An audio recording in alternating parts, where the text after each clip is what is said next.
పూరా లోకల్. ఇప్పుడు మీరు మార్వాడి గో బ్యాక్ అనేది ఇది అంతా బిజినెస్ పరంగా వ్యాపార పరంగా చాలా మంది రియల్ ఎస్టేట్ బిజినెస్లు ఉన్నాయి. అది కొన్ని వందల కోట్లు వేల కోట్లతోటి కూడుకున్న బిజినెస్ అది. దాంట్లో మిగతా రాష్ట్రాల వాళ్ళు చాలా మంది ఇన్వాల్వ్ అయ్యి ఇక్కడ వచ్చి ఇక్కడ ల్యాండ్స్ కొనుక్కొని వాళ్ళు బిజినెస్లు చేస్తున్నారు. అలాగే సిటీ ఇప్పుడు ఈ రేంజ్ పేరు రావడానికి కారణం గచ్చిబౌలి, నానక్రామ్గూడ, ఫైనాన్షియల్ డిస్టిక్, మాదాపూర్, కొండాపూర్ వీటన్నిటిలో పెద్ద పెద్ద బిల్డింగ్స్ కడుతున్నారు. ఆ కడుతున్నప్పుడు వాటిలలో పనిచేసే వాళ్ళందరినీ బీహారు, ఉత్తరప్రదేశ్ అక్కడి నుంచి తీసుకొని వస్తున్నారు.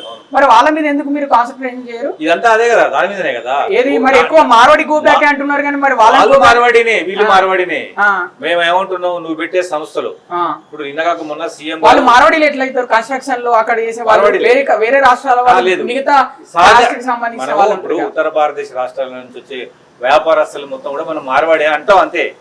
అంటే ఉత్తర భారతదేశం నుంచి ఎవరు వచ్చినా వాళ్ళు మార్వాడి అంతే. మార్వాడి అంటే వ్యాపారస్తుడు, రియల్ ఎస్టేట్ వ్యాపారం కావచ్చు, బిల్డర్ వ్యాపారం కావచ్చు, కిరాణం కావచ్చు, సాఫ్ట్వేర్ కావచ్చు, అంటే బిల్డర్ వ్యాపారమే కదా. అంటే వాళ్ళు బాగా డబ్బులున్న వాళ్ళు వాళ్ళ మీద టార్గెట్ చేసి ఏమన్నా అంటారేమో అని ఫస్ట్ ఈ మార్వాడీల మీద లేదు. వీళ్ళు తక్కువేం కాదు, వీళ్ళు చాలా వందల కోట్లు సంపాదించుకుంటారు తెలంగాణ మీద. అంటే చిన్న చిన్న షాపులు పెట్టే వాళ్ళు కూడా 100 కోట్లు. మేమేమో చిన్న చిన్న షాపులు పెడితే వాళ్ళని పెట్టిన వాళ్ళు ఏమన్నట్లే కదా, ఉండండి అంటున్నాం, బతకండి అంటున్నాం, బతికి చాలంటున్నాం. కొత్త షాపులు వద్దు అంటున్నాం అంతే మా డిమాండ్. కొత్తగా షాపులు వద్దు, ఆల్రెడీ ఉన్నారు మీరు. 100 ఏళ్ళు అంటారు, 200 ఏళ్ళు అంటారు, 30 ఏళ్ళు అంటారు, మంచిగా ఉన్నారు, ఎంజాయ్ చేసారు, కోట్ల రూపాయలు సంపాదించారు.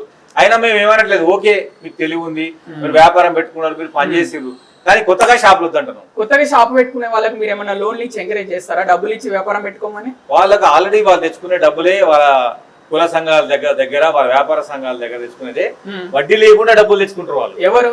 వాళ్ళు మార్వాడి వాళ్ళు. మీరు తెలంగాణ పీపుల్ ఎవరైతే ప్రజలు ఉన్నారో వాళ్ళు కొత్తగా షాపులు పెట్టుకుందామంటే మీ తరఫున మీరు గో బ్యాక్ మార్వాడి ఉద్యమం చేస్తున్నారు కదా, మీ తరఫున వాళ్ళకి డబ్బులు ఇచ్చో లోన్లు ఇచ్చేమన్నా మరి వాళ్ళని ఎంకరేజ్ చేస్తారు? వ్యాపార సంస్థ కాదు, మాది ఉద్యమ సంస్థ.